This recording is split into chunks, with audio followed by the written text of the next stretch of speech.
What's going on, traders? Welcome back to the channel. One of the biggest mistakes traders make is reacting to candle movement without understanding what a candle closure is actually telling them. Most traders see aggressive movement in one direction and immediately assume continuation, but movement alone does not confirm market intent. The market constantly trades above and below key levels, but the candle closure reveals whether price was actually accepted or rejected once the candle finishes printing. And once you understand this concept, you stop reacting emotionally to movement and start waiting for confirmation before entering the market. So in this video, I will explain what candle closures are, the two major types of closures, and how to use them to understand continuation and reversal in the market. Let's get into it. Let's start by explaining what a candle closure actually is. A candle closure is simply where price finishes at the end of a candle, whether it's a 5-minute candle, hourly candle, or daily candle.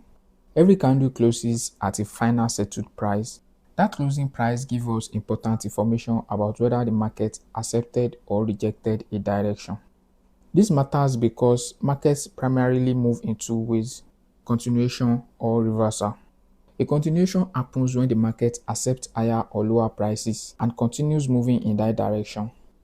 And a reversal happens when the market rejects price and begins shifting the opposite way. The candle closure helps us identify which condition is taking place.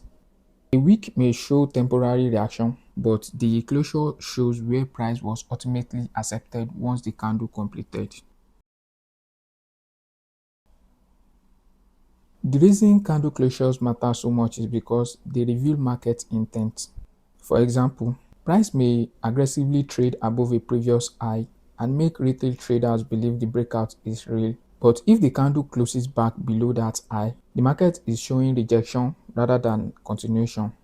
This is why many traders get trapped buying highs or selling lows. They react to movements before waiting for the candle to confirm acceptance. A wick shows reaction, but the closure shows decision.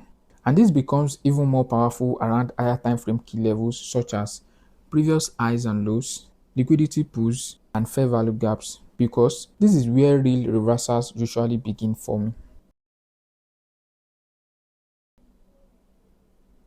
There are two major types of candle closures we look for in the market: continuation closures and reversal closures. A continuation closure happens when price breaks a previous candle's high or low and closes beyond it. This shows the market has accepted price outside the range and continuation becomes likely in that direction. A reversal closure happens when price sweeps the previous candle's high or low but fails to close beyond it and instead closes back inside the range. This shows rejection and potential reversal. Understanding the difference between these two closures is extremely important because it helps us determine whether the market is continuing or preparing to shift direction.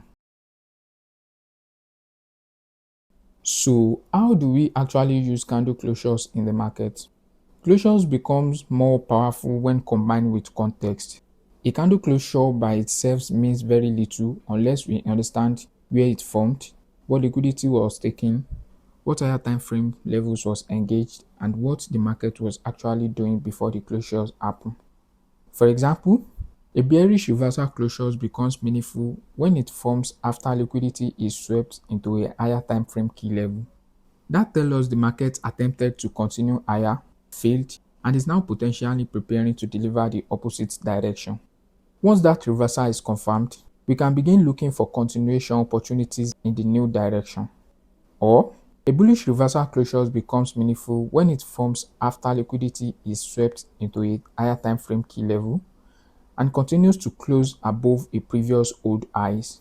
That tells us the market has reversed and closed through a higher time frame key level, in this case, this old highs. And once that closure above is confirmed, we can begin looking for a continuation opportunities in the same direction.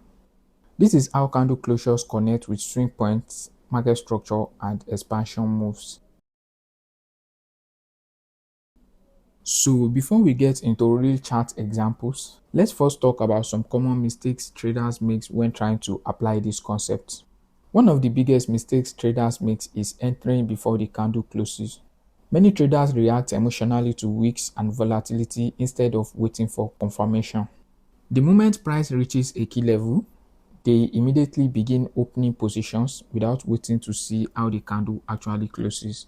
But the closure is the confirmation. And another mistake is ignoring context. The same exact closures can mean something completely different depending on where it forms in the market. Some traders will look at this reversal closure and assume they can trade the continuation. Meanwhile, they are ignoring the context behind where it forms. That's why candle closures should always be combined with liquidity, higher time frame levels, and market structure. Without context, a candle closure is just a candle. So now that you understand what candle closures are, what they mean, and why they matter, let's go through some real chart examples and see how these concepts can be applied in actual market conditions. The process is very simple and follows three steps. Higher time frame key level. First, we identify a higher time frame key level. Personally, I use the daily chart for this.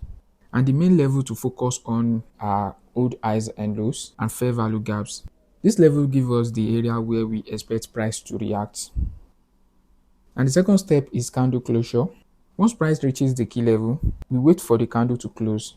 The closure gives us information about whether the market is accepting or rejecting that level. This is where we determine whether we are dealing with a continuation or reversal. And the last step is entry. Once direction is confirmed, we drop to the lower time frame and look to align ourselves with the anticipated expansion. Now, of course, there are still concepts such as session timing, daily profiles, and execution models. But this video is focused specifically on understanding candle closures and how they reveal market intent.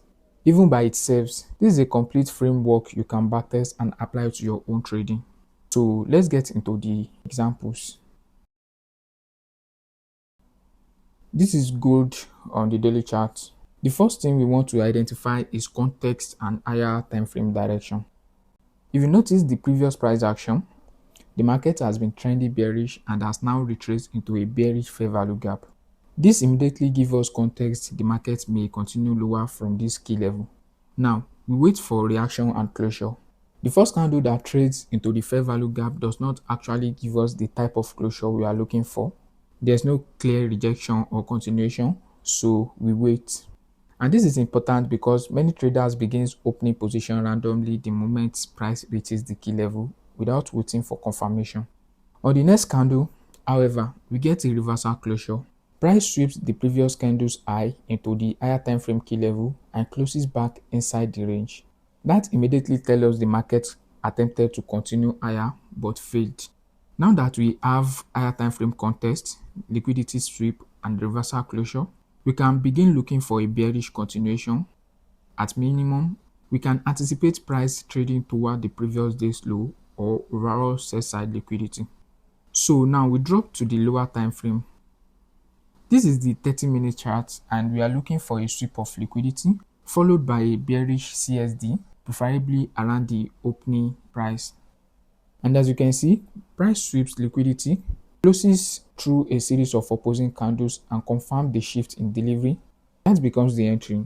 The stops goes above the invalidation high and the target becomes the draw on liquidity below price. And you can see how quickly the market expands once delivery shifts. That's the power of candle closure. They help reveal intent before the expansion happens. And even if you miss the initial entry, the same continuation model can be used throughout the expansion. Now let's work through this second example. If you notice the previous price action, the market has been trending bullish and retraced into a bullish fair value gap. So initially, we anticipate bullish continuation from this higher time frame key level. But once price trades into the fair value gap, something important happens. Instead of rejecting the level and closing bullish, price trades through the level and closes below it. That immediately tells us the market is no longer respecting the bullish key level. And if you notice closely, the candle also closes below the previous candle's low. That gives us a continuation closure to the downside. So instead of forcing the bullish idea, we reassess and align ourselves with the new market information. Now, our expectation shifts bearish. At this point, we begin looking for a continuation toward a sell-side liquidity below price. To position ourselves inside that continuation, we drop to the lower time frame.